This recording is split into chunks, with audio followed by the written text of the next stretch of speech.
Hello everyone, my name is Dolly Jha और एक बार फिर से आपका स्वागत है मेरे आराधना ऑनलाइन क्लासेस में।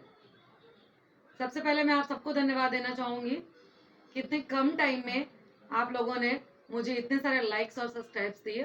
Thank you so much for that. इसलिए मेरा जो वीडियो बनाने का एक जोश है वो दोगुना हो गया है। आज मैं आपके लिए एक फिर से टॉपिक लेके आई हूँ जो बच्चों को बहुत ज़्यादा परेशान करता है और वो है बड़े आंसर्स को कैसे याद रखें।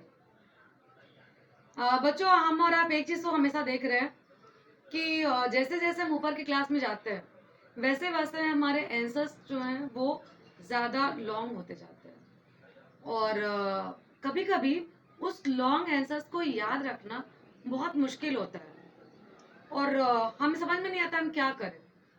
तो मैं आपको एक छोटा सा ट्रिक देने वाली हूँ, बस छोटी सी ट्रिक है जिससे आप इसको इजीली इस प्रॉब्लम को सॉल्व कर सकते हो। जो भी आपके पास बड़े आंसर्स है, अभी जहां तक मैं अंदाजा कर रही हूँ एसएस के आंसर्स बहुत ज्यादा रहते हैं, बहुत बिग आंसर्स रहते हैं। हिस्ट्री के चैप्टर्स में आपको आंसर जो मिलते होंगे वो बहुत ज्यादा बड़े रहते हैं। तो उसके लिए आप एक काम कर सकते हो, आंसर्स अगर आपके 2 पेज के हैं या फिर 1.5 पेज के हैं, आप उसको डिवाइड कर दो। अगर आपका 2 पेज का आंसर है आप उसको 4 हिस्सों में डिवाइड कर दो, 1.5 का है उसको 3 या 4 हिस्सों में डिवाइड कर दो और उसको पहले एक पैराग्राफ याद कर लिया, वो खत्म किया, फिर उस पैराग्राफ को पूरा रहने दीजिए। फिलहाल दूसरे पैराग्राफ पे आइए, दूसरे पैराग्राफ याद कीजिए और फिर पहले वाले पैराग्राफ से याद करना शुरू कीजिए और कंटिन्यू आइए दूसरे पैराग्राफ तक।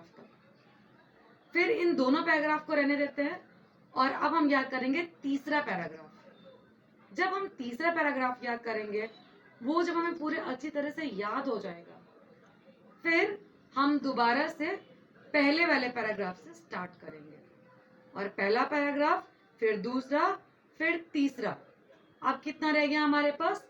अब हमारे पास सिर्फ रह गया एक लास्ट का पैराग्राफ। हमने फिर लास्ट का एक पैराग्राफ याद किया और जब आप लास्ट का पैराग्राफ याद कर लोगे तो उसके बाद आपको क्या होगा, आप पूरा चैप्टर, आपका जो पूरा आंसर वो खत्म हो चुका है। अब फिर से आपको वही करना है, शुरू से एंड तक एक बार फिर से पढ़ लेना है। एक बार मत पढ़िएगा, एक बार से नहीं होगा। जब आप शुरू से लेके अंत तक बोलोगे ना तो आप उसमें कहीं ना कहीं भूल जाओगे।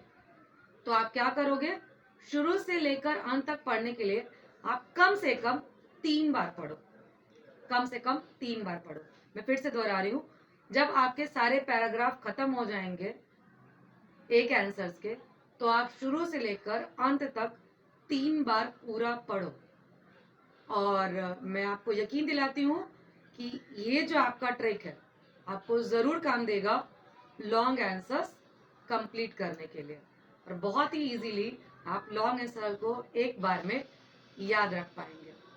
इससे होगा ये कि आपको उसके उस बिग जो क्वेश्चंस के आपके आंसर है उस पर आपको आगे काम करने की ज़रूरत नहीं। अगर आपने 10-15 दिन पे एक बार फिर से रिपीट कर लिया तो फिर आप अगले एग्ज़ाम तक उस बिग क्वेश्चंस के लिए आंसर करने को भी तैयार रहेंगे, रेडी रहेंगे और आपका जो आंसर जो रहता है ज़्यादा मार्क्स के लिए वो बिग वाले ही रहते हैं। तो पहले उसको आप कंप्लीट कर लेंगे।